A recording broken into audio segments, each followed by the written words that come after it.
I'm Colonel Dave Gray. I'm the Executive Director here at the Center for Leadership and Ethics. I want to welcome you to the second of our Courageous Leader speakers. This year, our theme at the Center for Leadership and Ethics is Courage of Convictions. And our speaker series this year is meant to highlight that theme.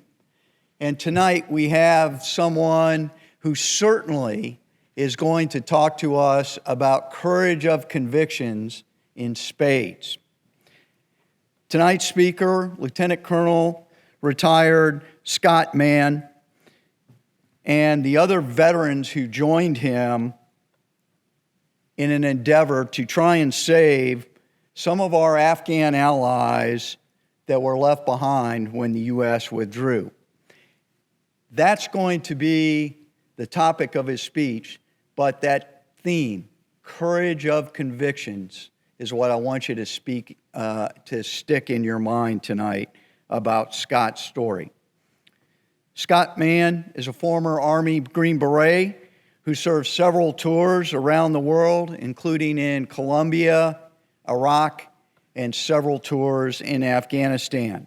He's the founder of Rooftop Leadership, where he shares some of those rapport building, relationship building skills that he learned in the Special Forces with some of our premier companies to help their leaders make connections with their employees in high stake but low trust engagements. Scott is the author of the instant New York Times bestseller, Operation Pineapple Express, which is out in the hall. You can get a book signed later.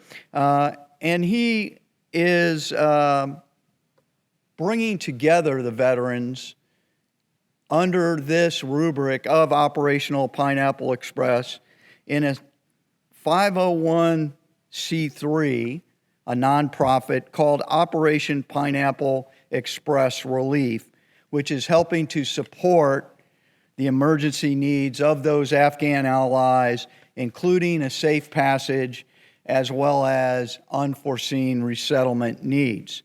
He's a regular advocate before Congress. He's been all over the media on just about every major network on cable.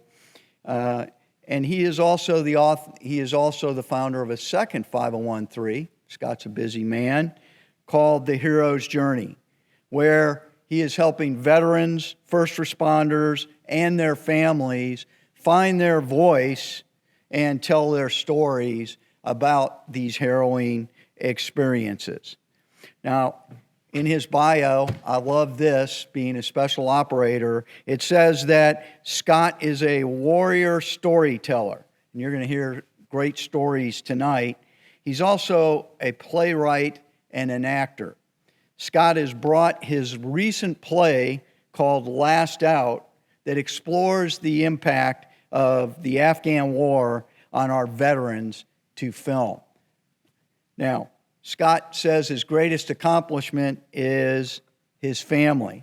He has 3 sons, which now gives him the opportunity to spend more time with his lovely wife of 27 years, Monty. And so I'd like you to first, before we welcome Scott, please give her a hand for her service.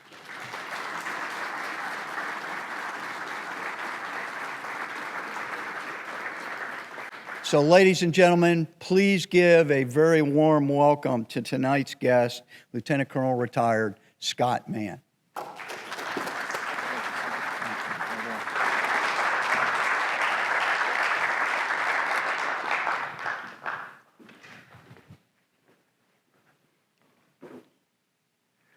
We're definitely going to get attacked tonight. I'm in a tiny village in Sarwar, Afghanistan, and it's 107 degrees in the shade, spring 2005. And you can feel the beads of sweat running down your neck like a leaky faucet. Now, we're here to build a strategic alliance with this community, but first we're going to have to make it through the night. You see, this village, like most villages in Afghanistan, has been through 40 years of nonstop war.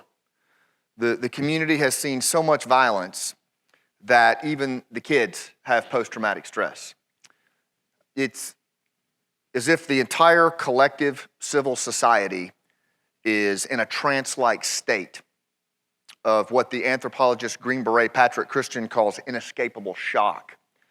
In other words, they can't move between fight and flight. I would describe it as like a churn of distraction where the least little thing pulls them off target, off focus, a churn of disengagement. They lack purpose in themselves and in their community, and a churn of disconnection, most of all, where they don't trust each other, they don't trust their government, and they sure as hell don't trust us. Now, there's 13 of us in this dilapidated old schoolhouse, and we've got Taliban fighters on every cardinal direction within a kilometer, just like we planned it. We're surrounded on purpose. Now, I'm sure probably everybody in here has heard of the Navy SEALs, right? Those amazing elite commandos who took out the world's most wanted terrorist, Osama bin Laden. But how much do you know about another elite organization known as U.S. Army Special Forces, the Green Berets? Now, I've been traveling for several years now, speaking all over the country, and what I typically find that people mostly know about the Green Berets is a movie with John Wayne by the same title, The Ballad of the Green Berets by Barry Sadler, and most recently, a movie with Green Berets on horseback played by Thor. And none of these are really accurate. And I know because when I was a 14-year-old kid, I decided to become one. I grew up in a little logging town in Mount Ida, Arkansas. We didn't even have a stoplight. And one day, this Green Beret named Mark walks right out of a recruiting poster and into our soda shop. His uniform was pressed to perfection, like cardboard, and he had these big old shiny boots. And I was a runt of a kid and pretty severely bullied. And man, this guy was everything I wanted to be. But as cool as he looked, it was actually the mission of Special Forces, unconventional warfare, that pinned me to the mat. Mark sat down with me and he explained to me what that mission was. He said, Scott, really what Green Berets do that's different than anybody else is they work by, with, and through indigenous people. And they help them stand up on their own. And he went on and he said, Scott, really ever since World War II, there have been these complex, ambiguous situations that require specially trained advisors who can parachute in below the noise, walk into the chaos, and with just a handful of guys, connect at exactly the right spot with precisely the right person. It might be a village elder or a tribal chief, but then they immerse in the language, the culture, and the environment. And they stay, and they stay, and they stay until the time's just right, and then they help the little guy stand up against the big guy. And in the years since I've left SF, I've spent a lot of time talking with cadets and young sergeants that are looking to go into a range of special operations. So I always try to explain the difference between Green Berets and other outfits. And the one thing that I always say consistently about Green Berets, particularly modern day Green Berets, is that they're like a combination of three avatars. You have to be John Wick, Lawrence of Arabia, and the Verizon guy, or the Sprint guy, or whatever he is. In other words, relationship-based connectors who just happen to be lethal, but only when it's necessary. And getting into Special Forces is difficult, just like any other elite outfit. It's a grueling process that requires jumping out of a perfectly good airplane, carrying a 75-pound pack through bitter cold and oppressive heat, and these seemingly unwinnable scenarios where you have to build rapport with someone radically different than you within minutes, or you're out. And that's to get selected. Then from there, you go through a long training process where you advance combative, subversion, sabotage, but also advanced negotiations, cultural immersion, language training. And all of that to, after 18 months, if you make it, you get your Green Beret and you're assigned to a 12-person A team. Not that one. And, don't let the size of the team fool you either. Back in Sarwa Village, where the story started, these Green Berets are doing big work. Captain Mike and his warrant officer Damon are down in the village center right now, and they're meeting with the elders from two rival tribes, and if they can't get them to set their differences aside tonight when we get attacked, we're going to get overrun. Now, Justin is our senior weapons sergeant, and he's over here inspecting all of the old 1900 British Enfield rifles to make sure they're even going to function tonight when the farmers squeeze the trigger. And Craig, he's our senior engineer sergeant. He's also over in the village center because the well he helped install last week has gone offline, and today's not the day to lose water in this village or rapport. Now, Billy is our senior medical sergeant. He's over in the medical clinic with the junior medic examining two young boys whose grandfather just brought them in complaining of acute stomach pain. That grandfather just happens to be the most senior elder in the entire province. And Tracy is our senior communications sergeant. He's over in the command hooch, sitting in front of the radio with a handset in each hand like a LaGuardia air traffic controller, calmly managing all of the frantic intel reports that are rushing in, trying to paint the intel picture for tonight's impending attack. It's just another day in the life of a Green Beret. But there's nothing casual about what's going on here. Every decision that these teammates make can mean life or death. Every move that they make is purposeful, like a well-conducted symphony. Especially tonight when the attack comes and these teammates roll out of their cots, they don their heavy gear, they grab their weapons, scurry up those ladders, and they get up on the side of a rooftop and they're standing shoulder to shoulder with reluctant farmers who would much rather be down below with their families. And the only reason that those farmers are up on that rooftop is because of the rapport and the trust that these Green Berets built in the days, weeks, and months leading up to that attack. And over the years, as I saw this again and again and again with these teams that could move these people in times of serious reluctance up onto that proverbial rooftop, not because they had to, but because they choose to, I started to call that rooftop leadership. And in the morning after the attack is broken off, the rooster crows, these same teammates, they're going to hobble down that dirt road back down to the village center, going to meet with the elders, inspect infrastructure damage, and start preparing for another attack that's coming in the next period of darkness. Only this time it's going to be harder because Tracy and Justin were medically evacuated for life-threatening injuries last night.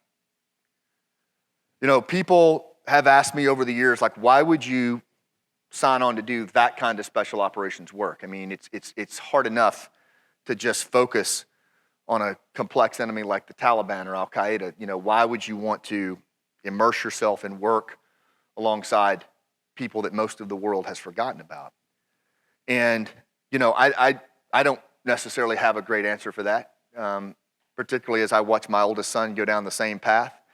But what I will say that I have learned in 54 years on this earth is that it was a dream. It was a dream that I had as a young man that I knew that I wanted to do, and there's a cost for dreams. I have 3 boys, and I tell them all the time that every dream you have, there's a transaction that must be paid. And for me, the transactions to do that dream, to chase that dream, were 2 very distinct ones. One, the colonel's already introduced her, but I said goodbye to that lady, my wife Monty, 17 times in 10 years during the war. And it was always the same, at the airfield with the engines running on the aircraft, and our little boys, Cody, Cooper, and Braden, hanging on to both of our legs, and all of us trying to figure out how to say goodbye for what might be the last time again. 23 of my friends were killed in the course of my career.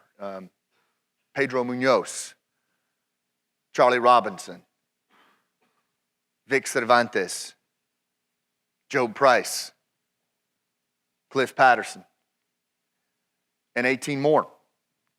And, there in the day goes by that I don't think about those guys and wonder why in the hell I'm here and they're not. And then I go back to that question is, why would you sign on to do that kind of work?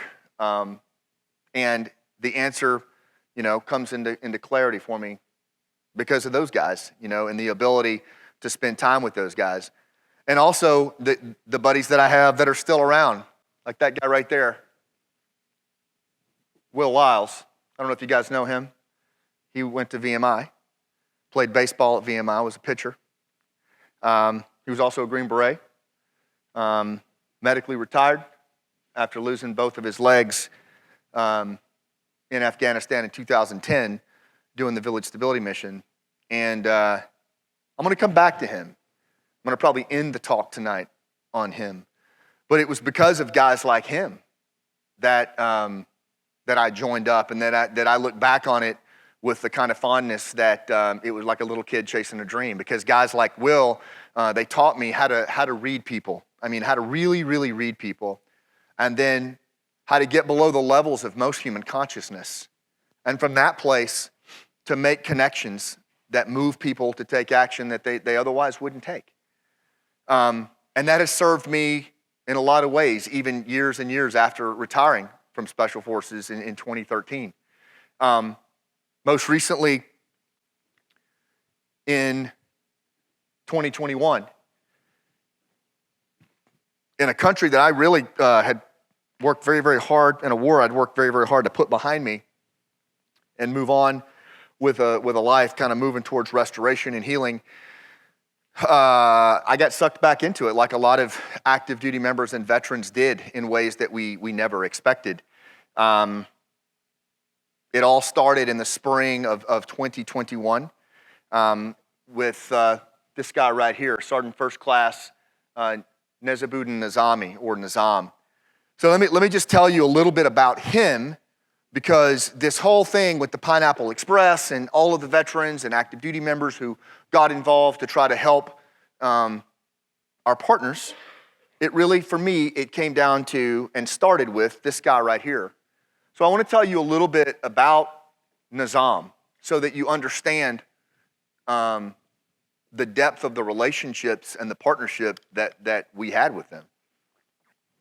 Nizam was born in the late 1980s, 1989. He doesn't know what day. It was in the northern province of Takhar. He's Uzbek. His father was a Mujahideen fighter, was killed by the Soviets when Nizam was 4 months old. And just a few days later, Nizam was napping in his crib when Soviet fighters conducted a bombing run on Nizam's village. And a bomb that was toggled free was hurtling right towards Nizam's house. So as you can imagine, everybody sprinted out of the house as fast as they could. Well, guess what they forgot? The baby. The explosion happens. The house is basically rubbled. Mom realizes that she's forgotten her child, so she's freaking out, runs across the road and is trying to dig her child out. Everybody in the village is trying to help frantically dig through the rubble. And towards the bottom of the pile, after they move some timbers aside, she reaches down and she pulls out her son. Doesn't have a scratch on him. And it turns out that little dude's pretty hard to kill. At that point, his mom was sold into a forced marriage since her husband was dead.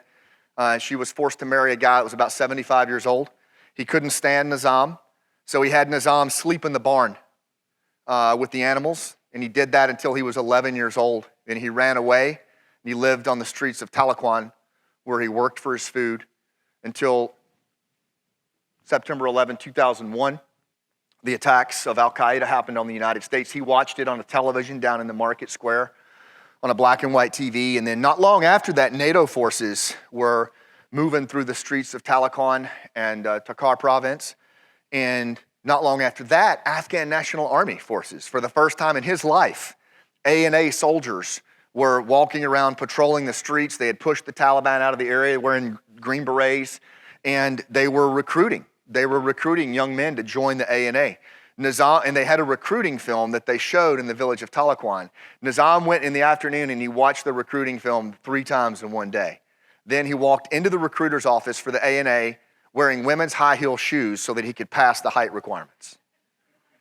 The recruiter was so taken by Nizam that he immediately did a waiver and signed him up. And Nizam was born for life in the commandos. Within a year, he tried out and was selected as a commando. Not long after that, he was selected for Afghan Special Forces and graduated in the first class. That's actually where Colonel Bogart and I know each other from. And Nizam was in the first class of Afghan Special Forces. I actually spoke at their graduation. And not long after that, This picture here, I was conducting combat operations with Nizam down in Kandahar province, in the northern part of the province, as we did this village stability mission. And Nizam was a natural. He was great at connecting. He was great at all those missions that I described. He was a natural Special Forces NCO, but he was also a very, very competent and skilled warrior. The teams loved him. Not long after this photo was taken, he was actually shot through the face, leading a presence patrol. He led every patrol, went on every patrol, and he turned to warn his U.S. brothers behind him as they were walking up on a Taliban ambush, and he took a through and through from a 7.62, left cheek to right cheek. They threw him on a stretcher thinking they would never see him again, that was it. He was back in the VSO site running combat operations within 3 weeks. He went on to go to the Special Forces qualification course. He was so competent and so good that he was nominated, a handful of guys from the Afghan Special Ops community. He was one of them. He actually attended our Q course at Fort Bragg and is a certified 18 Bravo weapons sergeant. He went on to conduct combat operations after the United States started kind of pulling back in 2014 against ISIS. He was shot in the chicken plate 3 times on one ISIS raid, got back up, got back in the fight. I mean, the guy just a total warfighter, and everybody loves Nizam. You won't meet a team guy from any group that hasn't come across him that doesn't love him like a brother. And so I stayed in touch with him from 2013 on. We stayed in touch. We would write each other and wish each other happy holidays and things like that. And then all of a sudden in the spring of 2021, things really started to fall apart. Nizam, we had talked him out of into getting out of the Army. The trauma and the night terrors had gotten really bad for him, so he was working as a contractor up in the northern part of the country at a security site. And his SIV, he'd had it in for a year, and there was no movement at all. And he was sending me a play-by-play in the spring of 2021, district by district that was falling, province by province that was falling. And, it just didn't feel right. There was something dramatically wrong here. And I was talking to other special operators that a lot of you guys would probably know, Mark Nooch from Horse Soldiers, Jim Gant, Jay Redmond. I was talking to all these guys, and they were saying, something's not right. It's falling like dominoes, man. Something is not right. Yet no one at the public level was talking about it. It was dismissed as preposterous that something like this was going to happen. And Nizam said, I think the whole thing's going to flip in a month. And this was in July when he said this.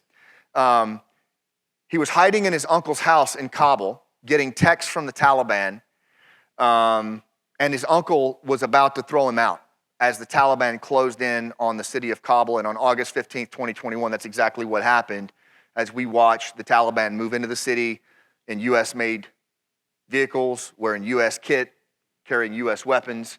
And for me personally, just being candid, it was one of the worst days of my life to watch that. And but I think what was even worse was to get the phone call that I got from Nizam later on that day. And he said, sir, everybody's gone. President's gone. My friends are gone. He goes, I'm not afraid to die. I just don't want to die alone. And man, that hit me in a way that I never thought I would feel something in my adult life, because all I could think of was he was the one good thing, that I still had around that war. And if something happened to him, I didn't know if I was going to make it.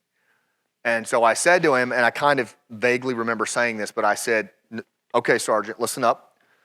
You are not going to die alone. In fact, you're not going to die at all. What's going to happen is you're going to get across the city. We're going to get you through those checkpoints. You're going to get up through the crowd. You're going to go up to the Marine side of the gate. And I know you don't have paperwork, but they're going to pull you through. You're going to get on an airplane. You're going to come to the United States. Not just in the United States. You're going to come to Riverview, Florida. You're going to be my neighbor, and you're going to work in my nonprofit. Are we clear? And he has this little hyena laugh he does whenever he's nervous. And he was like, okay, sir. And I got off the phone, and I thought, what in God's name have I just promised this guy? And I don't think he believed it any more than I did, but I called up some buddies who were friends of Nizam's, former SF guys, active duty SF guys, Congressman Mike Waltz, who I had fought with in 2007, and some other Washington insiders, and we just started putting a plan together using relationships and the network and our knowledge of the country to try to be a guide to move Nizam and get him where he needed to be and then get him through the wire. And we did that. We got him within about 4 feet of the Marines. As the Taliban were putting in their ring of security around the airfield, he got in front of it. But then we get a call, and at this point, we've been up like 4 or 5 days, straight, trying to get him through, because the phone was our only lifeline with him. And he had, burned his safe house. He was out in the open now. So we had to stay up, and there was no second shift. So we get a text from him that says, my phone's on 10% power. And he was within 4 feet of the gate. And the Marines weren't letting him in because he had no paperwork. So at this point, we're like, okay, this is unbelievable. But we had one Hail Mary left. We had one option, which was a phone number that we'd been given to a diplomat inside the airfield named JP.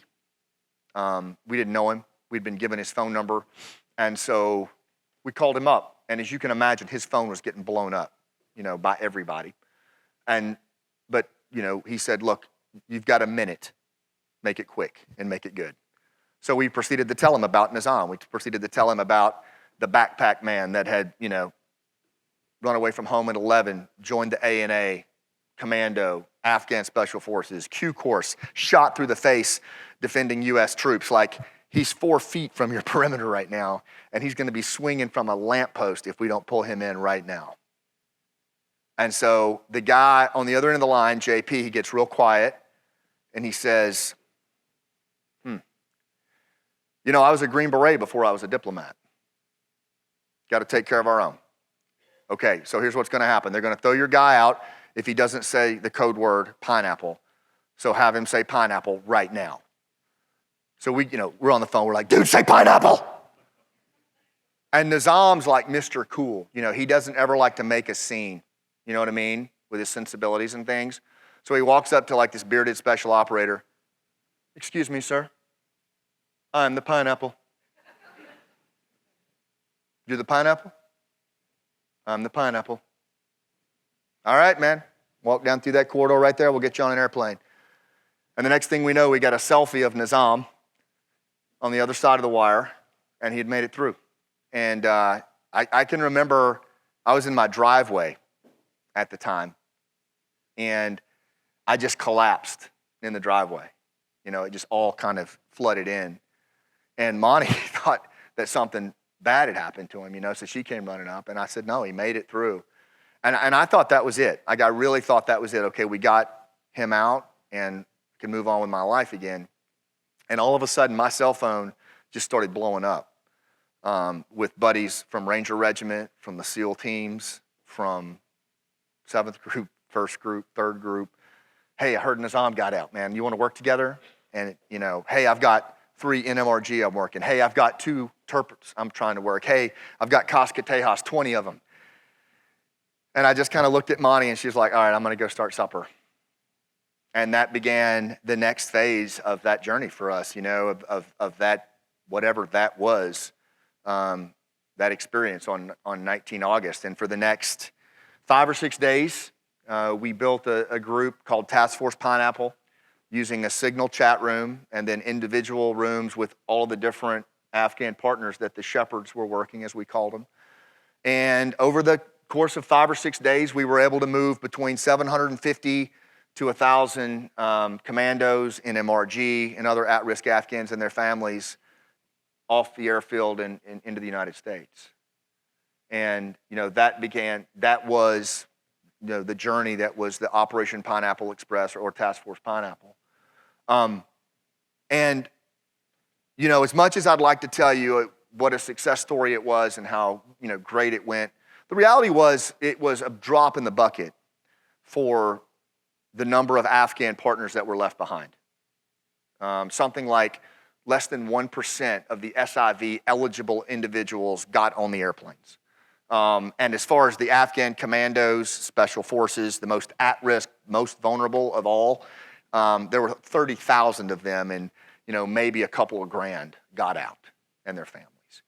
So it was a really, really tough blow to our community and to what went with that. But tonight, what I'd like to talk about are some of the lessons from it. Some of the lessons that enabled us to, in the darkest of circumstances, facilitate the exit of some very, very at-risk people in a situation where we had no authority, we had no access to the terrain, we had no resources, but yet we were able to move quite a few people in a very deliberate way. And I want to talk about some of the things that enabled that, because I think for you all as leaders in the military, in corporate America, in your communities, it's very relevant. It's not unique to Special Forces. It's not unique to Pineapple. There's a range of realities about human nature that are consistent across the board. And I've spent 30 years of my life, most of that in SF, studying that human nature. I still teach it at the Special Forces qualification course. I teach it to federal law enforcement. And I want to share some of those lessons with you tonight because I think they're very replicable in the times that we live in. This first one is connecting like your life depends on it. Thinking about human connection in a way that is unique and different than what most people do. We have become so casual about our connections today. And I will tell you, the isolation from COVID has really created a situation where we have become so disconnected that we're gonna have to lean in and be much more intentional in how we connect and how we build connections. And for the cadets in the room, one of the lessons that I'll share with you in terms of how you interact with people and that we relearned in this situation was this: you build trust when risk is low and you leverage it when risk is high, right?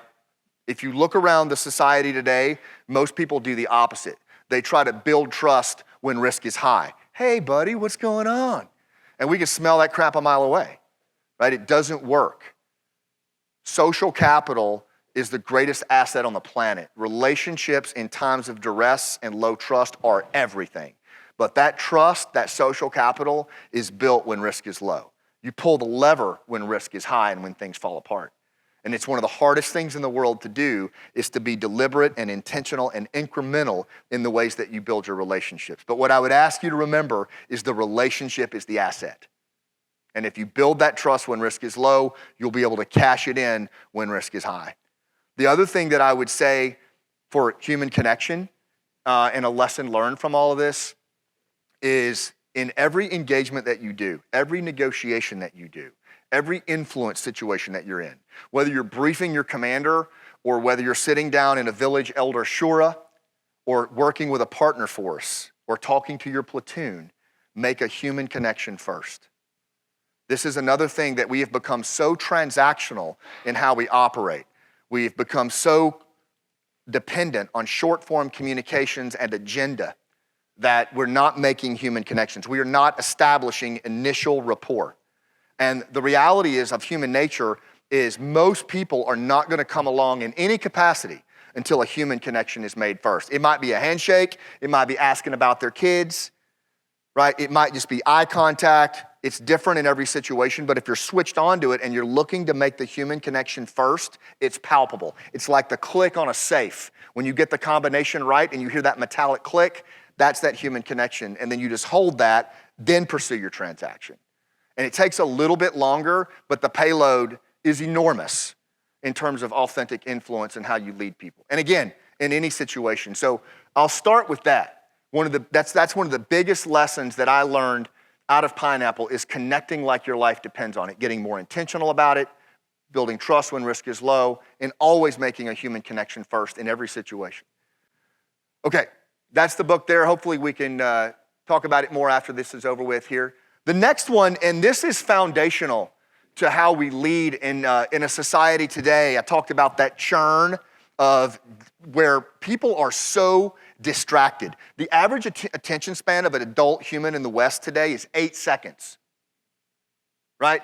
People are severely disengaged. They lack purpose at a fundamental level. A recent study says that 85% of people in the modern workplace don't have purpose. They lack purpose. They're disengaged, right? That's a leadership problem. And then finally is disconnection or distrust. According to Gallup, in 1972, 1/3 of Americans didn't trust their neighbor. Today, it's 2/3 and climbing. right? So there's a high level of distrust that you're already walking into. And when you go into other countries, into other places, when you're dealing with other branches, right, other units, that trust is a major gap that has to be navigated. So how do we deal with that? How do we bridge those gaps, that churn that's out there? It's just part of our civil society. This is really foundational. I call it getting below the waterline. And I actually use an iceberg to describe it. And the way that I would describe it to you is if the tip of that iceberg is the modern world,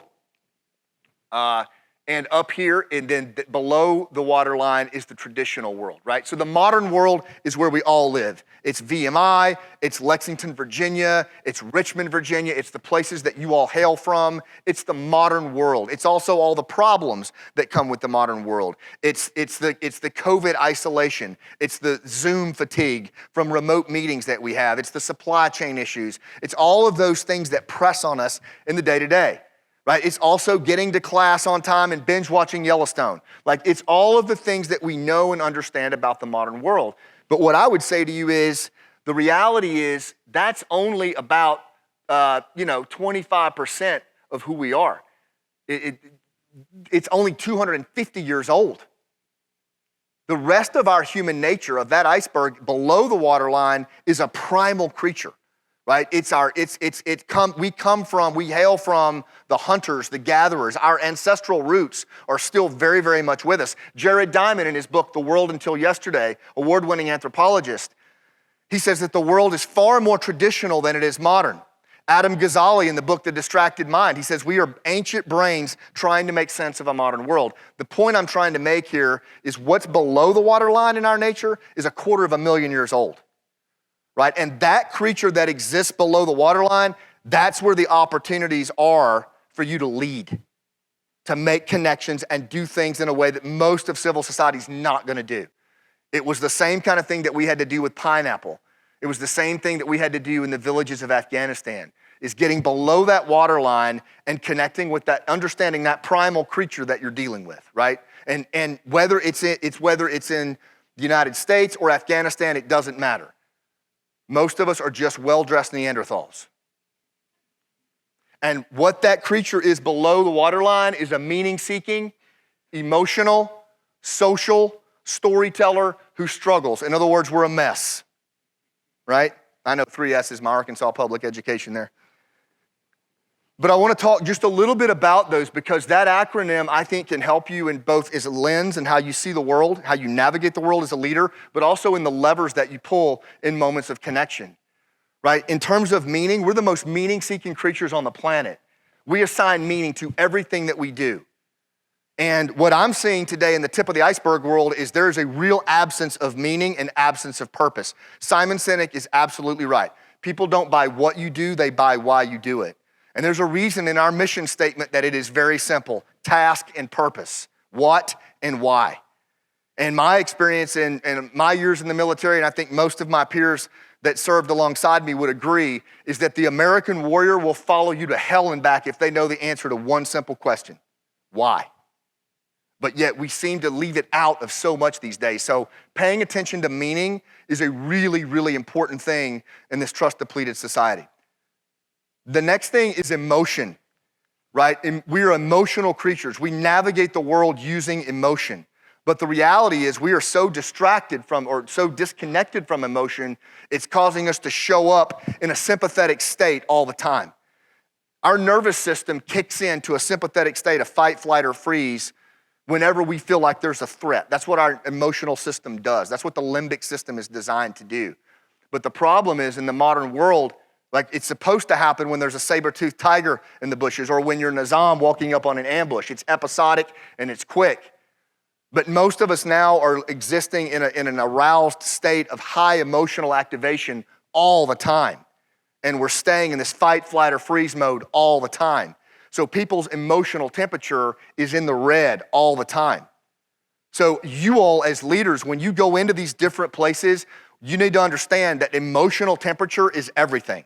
Your ability to manage your own emotional temperature and the emotional temperature of the people across from you, and to be able to bring that emotional temperature down to a point where they go into a parasympathetic state and they're ready to listen to what you have to say. Professor James Clausen says leadership is the management of energy, yours and those around you, right? So being able to manage emotional temperature is huge. For Pineapple, this was a major thing. This was a major thing. A lot of our shepherds, for example, Steve, who was one of our shepherds, special operator with 4 tours in Afghanistan, was trying to help his interpreter make his way out. He's on the phone with him, and the interpreter is saying to Steve, Steve, they are beating my wife right now. My kids are watching. Can I fight them? What should I do? And Steve is laying on the ground, rocking back and forth with his phone to his ear. And he has to tell his interpreter, no, man, you've got to keep going. You are 5 feet. You're going to have to keep moving. How do you manage your emotional temperature in those moments? How do you manage the emotional temperature of the people that you lead? And I know that's an extreme example, but it's really not. And understanding that our emotions are going to play a major part in how you lead. The next letter is S. The first S is social. We sit on top of the food chain, not because we have fur, fangs, or claws, but because of our innate ability to make teams, to form teams, right? We talked about connecting like your life depends on it. I'm telling you, getting really good at human connection, no matter what you do, is going to be a competitive advantage in the world that we live in. The second S is storytellers. We are natural storytellers. Humans have been telling stories for 70,000 years. I spent time with the Colonel today in the museum, and almost all of it was storytelling.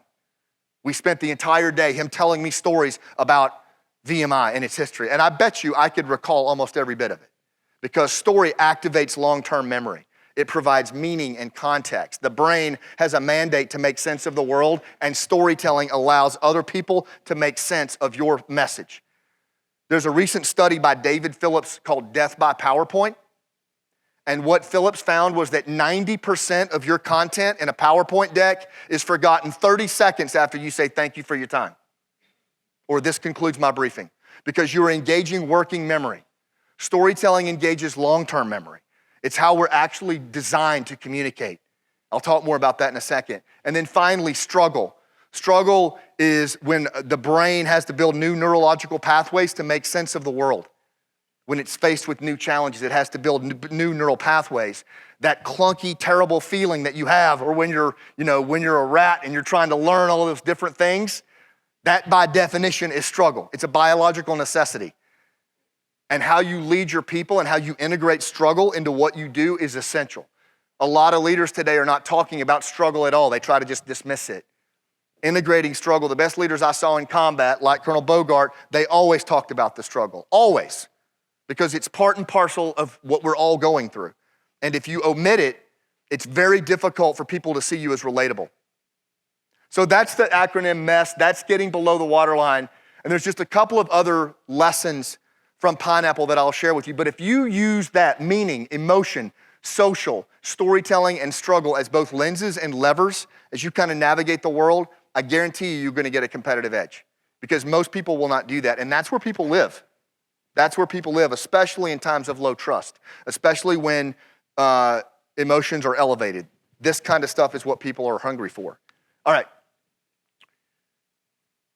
In relation, this addresses meaning, this addresses emotion, this addresses struggle, is as leaders, I always tell leaders, be as generous with your scars as you can. And what I mean by that is repurposing struggle in the story of others. Your struggles, right? The struggles of your organization, the struggle of your unit. The reality is, most of us, that's where we locate each other. If you're working with a foreign army, a partner force, right? When you talk about the struggles that you went through, going through your own training, the other party will immediately relate to you.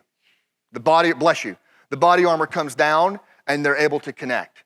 So being not just a storyteller, but a storyteller who can integrate struggle into how you communicate, right? Storytelling is a powerful thing. That picture that you see right there actually is from, I wrote a play about the war called Last Out, Elegy of a Green Beret. And the reason I wrote it is my oldest son told me he was going in the Army about 6 years ago. And I thought, man, most of the country doesn't even know that we're at war. They've completely forgotten that we're in Afghanistan, and they certainly don't know what the emotional cost is. And my kid's gonna go over there and fight a war that I didn't finish. And so I thought, how can I impart that aspect to the civilian community? How can I help them understand the impact of war. So I wrote a play. I wrote a story about the war. And then it was all built around a silly band that my youngest son gave me, a magic silly band to keep me safe over in combat. And I built the whole play, and it was built around a Green Beret sergeant, 3 sergeants that I lost in combat, and I made a composite character, and it's all about him and his family trying to navigate the war. And the whole audience is comprised of civilians and veterans and Gold Star family members, and we've traveled all over the country with it, 28,000 miles on a U-Haul van, right, telling this story. But what's amazing, you guys, is that as you tell the story and it's over and we do this talk back, Gold Star moms stand up, and there's a scene where my stage wife, she screams when she gets some news. And the Gold Star mom says, "That was my scream." And then after the show, a 45-year-old woman will come up and say, "My dad was a World War II veteran. He drank a lot. He never talked about it. I understand now. Thank you." Storytelling, narrative competence is a very, very powerful way to bridge all kinds of gaps. It's very hard to hate the storyteller, right? It's very hard to judge the storyteller. So learning how to use story in any kind of situation. When the JP said to us, "You have 1 minute, make it good," we told a story. That was exactly what we did. We told a story about Nizam. And in 1 minute, it made the difference in him getting him inside the wire.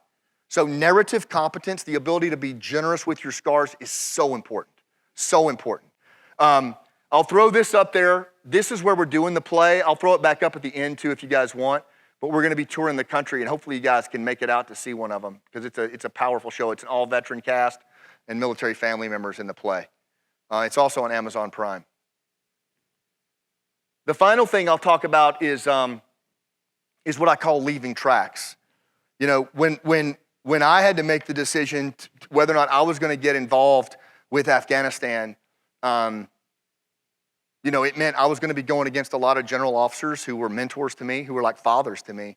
It meant I was gonna be going against, in some ways, the institutions that I had known and loved all of my life, you know?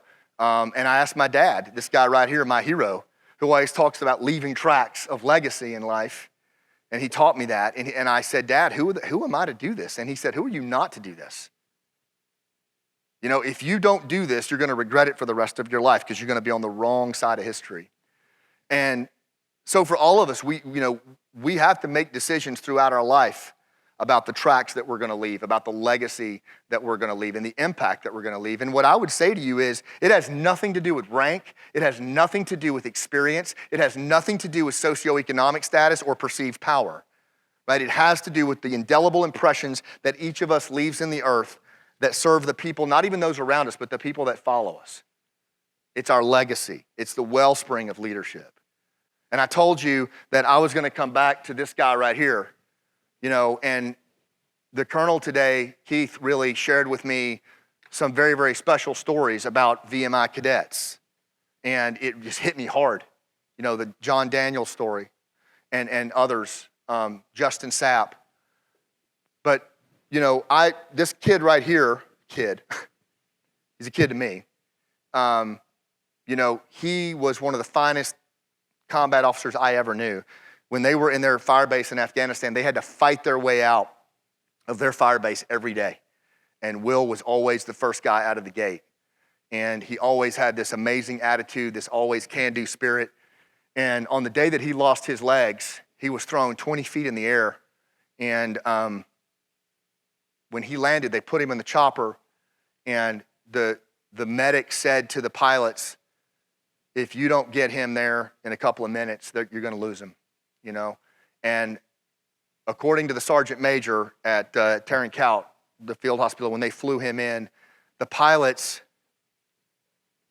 were flying that helicopter so hard that shit was falling off the helicopter.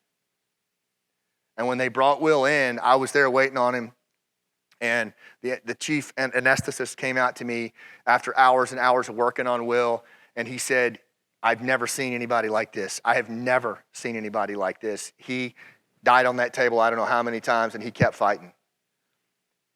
And when they medically evacuated Will, you know, the only time I ever saw him cry was when he realized he wasn't going back to his team. And that's just the kind of guy he was. And we stayed in touch over the years. He came to my retirement. We stayed really close. But it was when Pineapple happened that he came back on the net with me. And he called me the day everything was falling apart. And he said, "Sir, Kazem, my interpreter, is stuck there." And I said, "Okay, man, I got it. We'll try to work it." And he said, "No, you don't understand. I'm alive because of him. I am alive because of him. Like, I can't just stand here and do nothing." And so Will got involved, and we got him out. Will managed to guide him through an open sewage canal and a 4-foot hole in the fence, and he made it out. But, Will had no authority, no resources, no access to the battlefield, but he did have his tracks. He did have his legacy, and that was everything to him. And I will just tell you that for all of us, as you go through your careers, as you lead your families and your community, I challenge you to think about the tracks that you're leaving in this world, because we are in a serious crisis and absence of purpose right now. And we need leaders who are getting clear on the legacies that they're leaving behind. And that's probably the number one thing I came out of Pineapple with, is getting clear on what my tracks are and what I'm here to do for the rest of my time. And I hope that you'll do the same thing. I'm going to close this out with a little update on Nizam. He did make it out, 4 months in a refugee camp, but he did make it out. He did make it to the United States. He did make it to Riverview, Florida, with his family. He lives, how far, babe? 3 miles down the road. He is part of our nonprofit. He's a story coach. He's also got a great job right now. His kids are in school. He's got his driver's license and is about to take his GED. Again,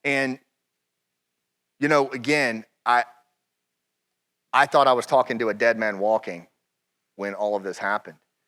And it really all came down to friendship. It all came down to relationships. It came down to social capital. It came down to those tangible linkages between two human beings that had fought for each other on the battlefield and that weren't willing to give up on each other.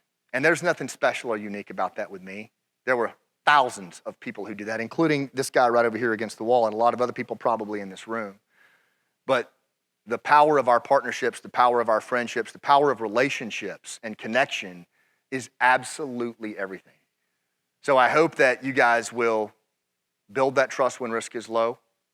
I hope that you'll leverage it when it's high.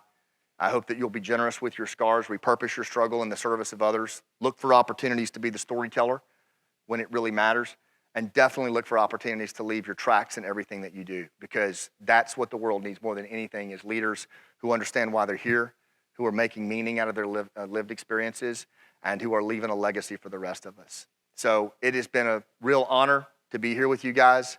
I'm super humbled to be around this amazing culture and tradition. You've got something very, very special, and thank you for Monty and me for letting us spend time with you tonight. God bless. Thank you. Thank you.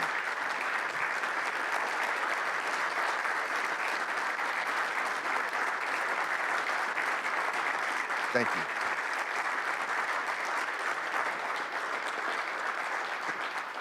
Ladies and gentlemen, we've got time for a few questions. What I'd ask you to do, there's microphones on either side of the aisle. If you'll come up, queue up, and Scott will recognize you on either side and answer your question. So we got a little time. Who has the first one? No one ever wants to be that first person. Okay, awesome. I'm leaving tracks. Yeah, that's what I'm talking about. Scott, thank you for your inspiring talk. Thank you. How can some of us citizens, great-great-grandfather graduated VMI, All right. so Very that gives me something, but how can we help your foundation and what you're doing for people like Nizam? Are there details in the book? There are, absolutely. Okay. So that's the best place to start. And That was my absolutely. question. And like I said, we have two foundations right now, one that's focused on Afghan relief, one that's helping veterans transition. If in the book there's a QR code. In fact, let me just go here too as well. Right there, that's our QR code. if you want to listen to my podcast or like dial into our free content, and then also if you want to get involved with our relief fund, there's information on it right there. The other corollary to that is, what's the thing you need most? Social capital or cash capital? Cash capital, because these thank you for asking that. The resettlement in particular of our Afghan has overwhelmed the resettlement system. And so our partners, you've got soldiers and veterans are sponsoring these families at 25 to 50K a pop per year. And that's way more than our veterans should be carrying. Our veterans are carrying the bulk of the load right now, and it's not right. Yes, ma'am.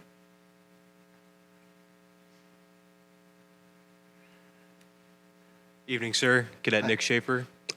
So myself and many of my brother rats very soon here will be receiving our commission into various branches of the armed forces, and in a short time we'll be leading our own smaller units as we're in those junior levels of our officership. Yeah. I was wondering, what is your advice to junior officers to build the best possible relationships with their platoons or whatever units they'll be leading? What a great question. There's a couple of things, and I'm going to tell you exactly what I told my son, right? First of all, it is a privilege to lead today's warfighters. That's the first thing I think that, that we all need to remember, is that it is a privilege. These are our sons and daughters. It is somebody's son and daughter, somebody's brother. And that's the first thing that I would say. The second thing that I would say is that the worst thing in the world you can do is be their buddy. It's about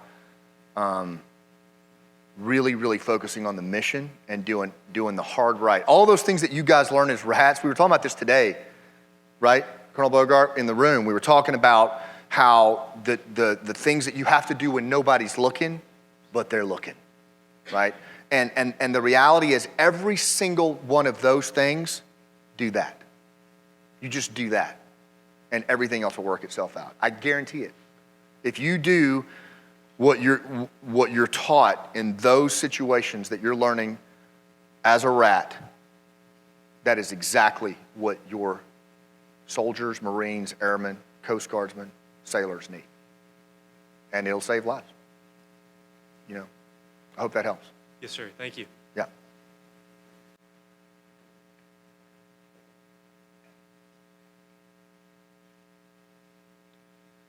Man, you're tall. How Yes, tall sir. are you? 6'6", Yeah. sir. Even Cadet Wolf, also class of 23. A little bit off of Cadet Schaefer's question. Yeah. You talk about how people tend to buy the why and the purpose behind what you're doing rather than just what you're doing. And I wanted to ask if you had any other examples of the why that really inspired you under someone else, or other things you think should be the why behind a young PL.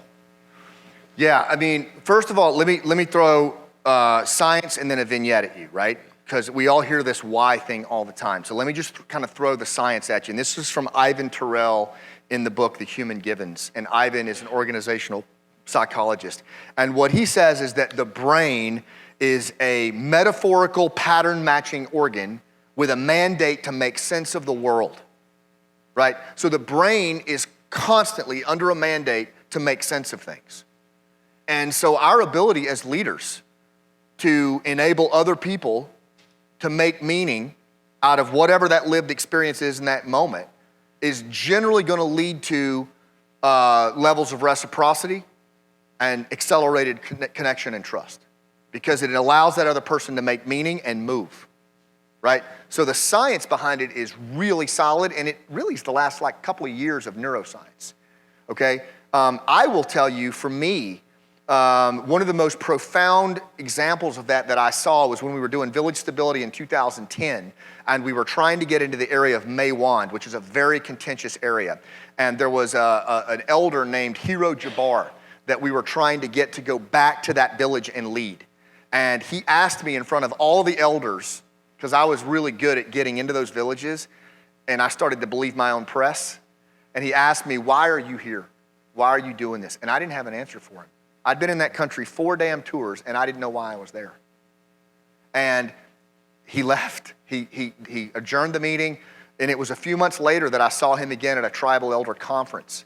And I went up to him and I said, I know you're not going back to Maywand, but I just want you to know why I'm here, because this matters to me.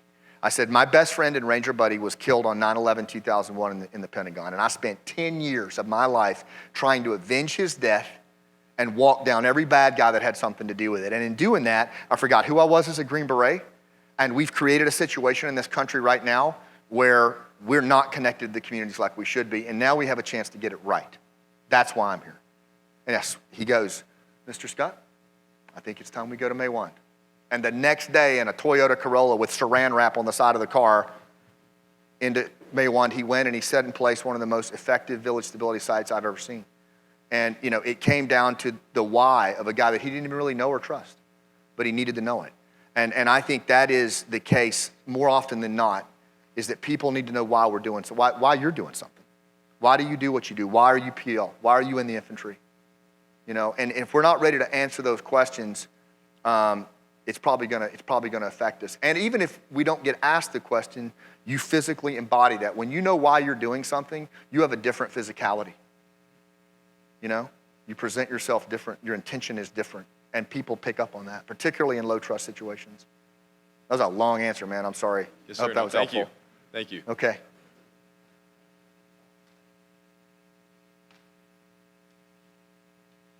Hi, Good evening, sir. how are you? I'm good, thank you. Cadet Diallo, also class of 23.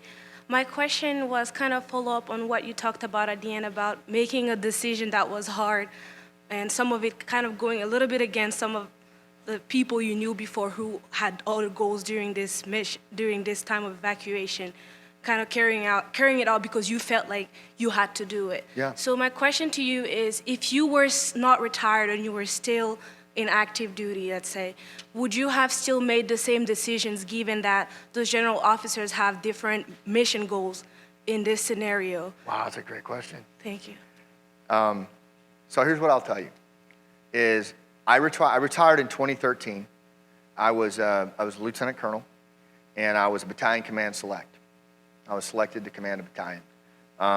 And I had just participated in a village stability program where we had promised a group of villagers that we would stay with them for the long haul, and we started abandoning the villages. And as a result of that abandonment, every elder minus one that I recruited was killed. And that hit me harder than just about anything except the 2021 collapse. And so I made a decision in that moment that I was done, and I turned down command. I was selected again, I turned it down again, and I was selected again, and I turned it down for a third time with prejudice, and I retired. So I choose to believe that I made my decision in that moment along moral lines when I was on a trajectory to command a battalion. And so I like to think that I would do the same if I were still on active duty now. I'm gonna just be honest. In all of my interviews with my peers for the book and what happened after Afghanistan, the number one question that I get from NCOs who are iconic in the special operations and community is, why did no one throw their rank on the table? Not one person. And it's not just a few people asking that question, it's a lot of people asking that question. And so, I'm not gonna judge that, but I will just tell you that it is a pervasive question in our veteran community right now. And I think it's something that we're gonna have to address going forward, because I think there's been a real moral injury on our veteran community and our active duty community that is affecting recruiting, retention, and a range of other things. And I don't know the answers, but I do think that it is a question that is simmering out there. So my answer is I hope that I would have still done the right thing and taken a stand. But you never know unless you're in that moment, I guess. Thank you, sir. Mm-hmm.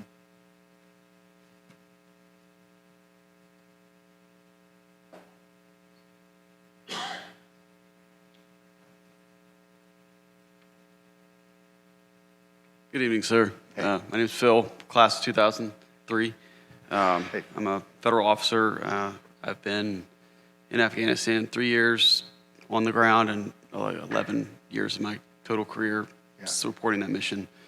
And to be honest, what happened in 2021 was a knife in the gut. And I heard you say, when this stuff started going down with Nizam, that, you kind of pulled yourself, tried to put that stuff behind you.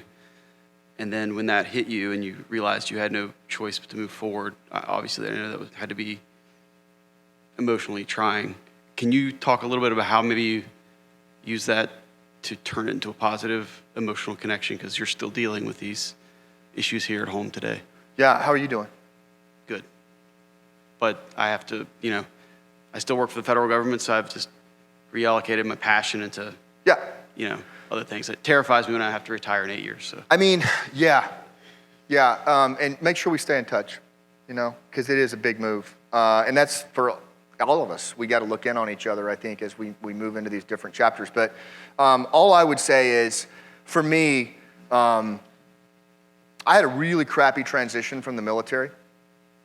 Within 18 months of transitioning out, I was standing in a closet holding a 45. It did not go well for me. And I found a way out of that. And the main way that I found out of that was through storytelling. I had some wonderful civilian mentors who showed me how to use storytelling as a way to heal myself and to bridge the civil-military gap. And so that became literal catharsis for me. And since then, I've seen it do so much for first responders, Gold Star family members, military families, and veterans who are making that transition. Storytelling is how warriors have come home for thousands of years. Like, it is not new. So I would say one of the most important things that we need to do as a civil society is we need, a friend of mine just did his master's on veteran transition, and he said, most veterans don't need therapy coming out of military service. What they need is the ability to have authentic connections with members of their community, tell their stories and have their stories heard without judgment, and then have their civilian neighbors walk that path of healing with them. And I think that is so spot on.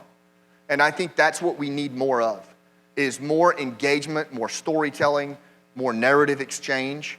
We're doing it with our play, but there's a range of ways that we can do that as communities. And I would encourage you, as you make that transition, to look for ways to tell your story. And that whole quiet professional thing is not serving us well on the civilian side at all, because it's been bastardized into something that it shouldn't be, which is, don't tell your story, which is insane, because that's how we heal and come home. So I think that's the biggest thing. It's what I've done for me. It's how I've actually stayed healthy. Doing this with you guys is how I keep myself healthy and share the lessons of my brothers and sisters that didn't make it home. There's a quote by Patrick O'Brien I think it was his name. He wrote The Things They Carried.